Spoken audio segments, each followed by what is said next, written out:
In this video, I'm going to show you how to create a vision.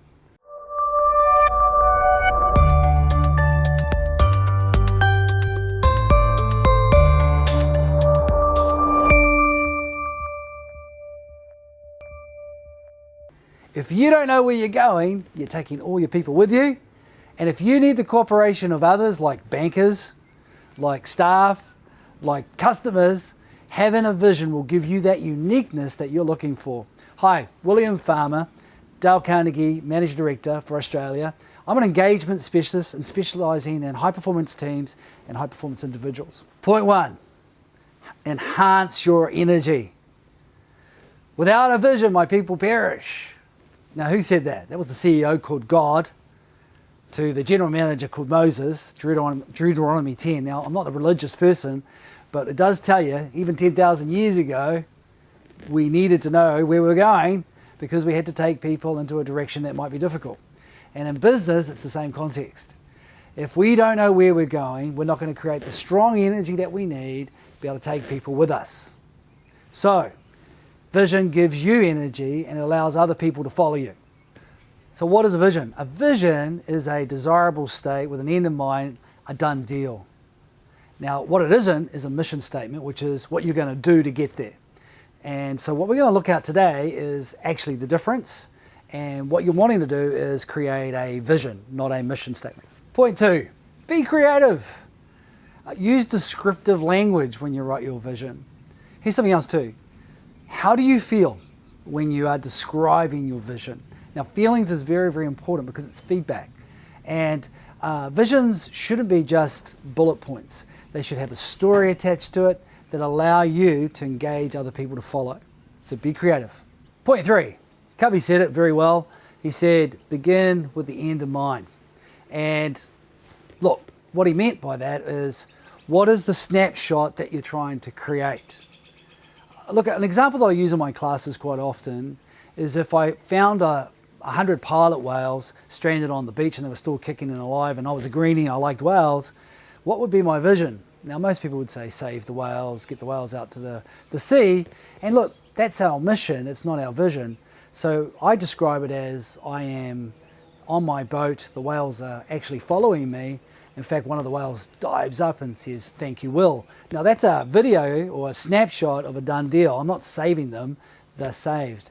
And so when we're describing our vision, the first thing that we have to get our heads around is, I've got to write it like it's already done, even though I know it's not. So, Covey said it very well, begin with the end in mind. Point four, there is a difference between a personal vision and a business vision.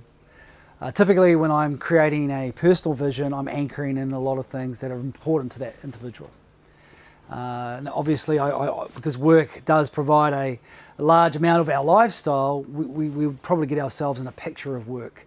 There I am, I'm speaking to a board of directors, the board are smiling at me, and what I'm saying is actually meaningful. I'm talking in terms of their interest, and I'm bringing in some new things that I know they're going to struggle with, but I'm eloquently delivering it with power. I feel great. Now that would be a business, personal vision of someone seeing them in a positive state. And then I would anchor in home, because we don't go to work just to live anymore. It's a means to an end. So I'd anchor in home, like there I am with my extra confidence.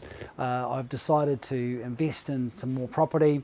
I'm sitting on the deck of my new property with my partner and kids are running around. I'm drinking a fantastic Shiraz. As I slowly take a drink, I look at my partner and say, "Hey, isn't this just fantastic? Aren't we that we were able to create this with both our salaries working very, very hard and getting the most out of life?" So that would be an anchor of a personal. So in the next step, I'm going to describe what a business vision would look like. Number five is creating a business vision. Look, one of the key things that I've coached my clients towards is keep it really short and keep it descriptive, and anybody in the company should be able to rattle it off. And it should be a desirable state, an end in mind. An example that I've been working with a company that actually produces meat, and they're a plant, and so at XYZ, they're eating our meat at the best restaurants in Europe. So there's a very desirable picture, it's an end in mind, actually it increased the quality, everybody could remember it, and when they were doing the plant, they were able to see clearly how their work actually tied into the vision. Other examples, business examples, would be Steve Jobs. I just want to put a ding in the universe. That'll get you up in the morning, that'll keep you motivated. So be descriptive, but try and keep it nice and short and powerful, and make sure it's a picture of an end in mind state. So the action I want you to take is consider Dale Carnegie training. We're specialists in helping teams perform at a higher level, and one of the things that we've been doing with a lot of organizations, especially early in the year, is to really define their direction. You save so much energy. You're able to get people empowered and motivated by just having a specific, clear, defined direction. You may find that your version is now antiquated, the world has changed and you haven't changed, so give us a call. Check out our link. I'm William Farmer, Engagement Specialist. We specialise in high performance teams and high performance individuals.